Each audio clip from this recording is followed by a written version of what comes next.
Hey everyone and welcome to the channel. In this video I'll be showing you how to do an oil change on a 2007 KX250F. Now this guide will also apply to the KX450Fs and a lot of the Suzuki bikes as well. So let's get into it. Now to do this job you'll require the following tools. A flathead screwdriver, the wider the better, an 8mm and a 13mm socket, and a ratchet. You may also require some pointy nose pliers. That's it for the tools, and you'll need something to drain the old oil into. Now, this bike requires 1.35 litres to do an oil change. So I've had to buy two 1 litre bottles and the oil filter. 10W40 is what the manual recommends, so that's what I get. Now if you're doing an oil change on a different bike and you're not sure how much to put in, most bikes will have the oil capacity somewhere on the motor.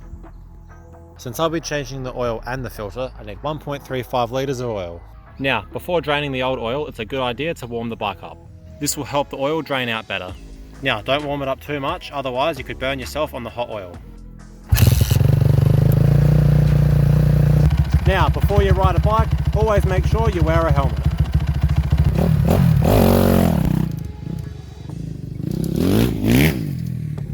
Now that oil's been warmed up a little bit, let's get to draining it out. Now, to start draining the oil, we need to go under the bike, and underneath the motor, you'll notice a bolt. That right there is your sump plug. This is what you need the 13mm socket for. We want to remove that bolt, but before you do, put your drain pan underneath.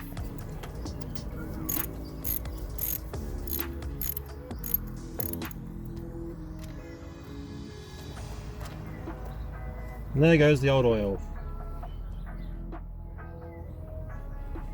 So now you clean the old sump plug.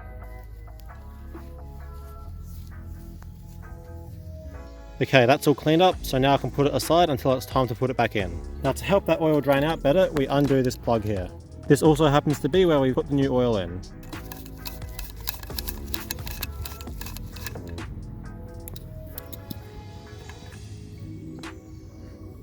To get out as much of the old oil as possible, what I like to do is lean the bike over to help it flow out better.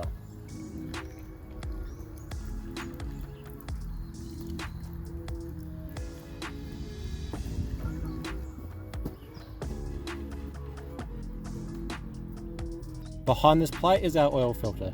To get access to it, we have to remove these two bolts. This is what we'll use the 8mm socket for.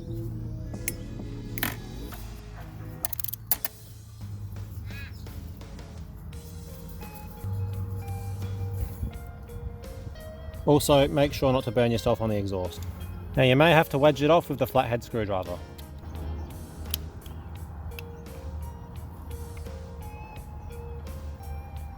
Now all you have to do is just get this old one out.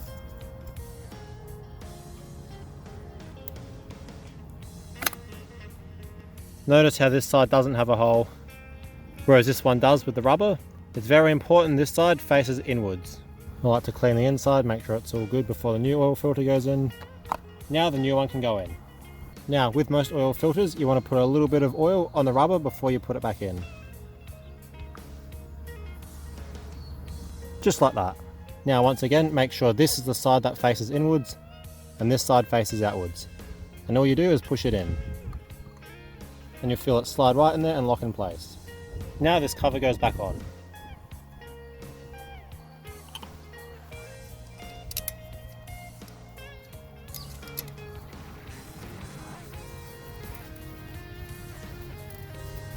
Now it's important not to do these bolts up too tight, otherwise you can strip the thread. And you want to go in between the two, tightening them up evenly. Okay, so that's just giving me a little bit of resistance, so I'll give it just a little bit more. And that should be enough.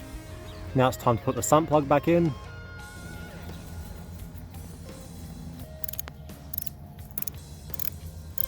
Now, just like the cover for the oil filter, we don't want to do this up too tight, otherwise we could risk stripping the threads. Okay, so it's giving me a little bit of resistance and a little bit more, and that should be enough. And I can wipe up all this oil so it's not dripping all over the ground. Much better. Okay, now we're at the point in the video where we start putting new oil in. So I'll start by putting a full one of these in. And what you'll notice in this little window here, we can see our oil level.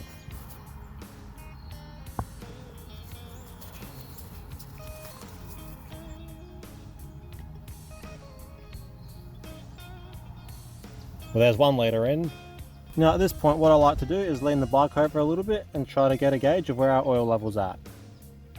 But it's important to remember, that'll give us a false reading because our oil filter has no oil in it, and there'd be no oil in the top end either. So I'll put in a little bit more until it starts filling up. I'll start it for about 10 seconds and then I'll reassess.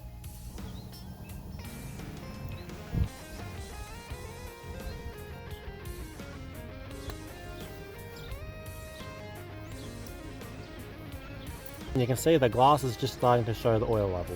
So I'll put in a little bit more and then start the bike.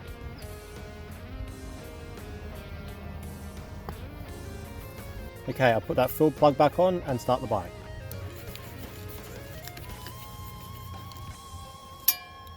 Now, when starting an engine after an oil change, you should only run it for about 10 seconds at most. All we really need is the motor to build oil pressure and get the oil circulating. If there's not enough oil, we don't want to cause any damage to the motor. That's why we run it for less than 10 seconds.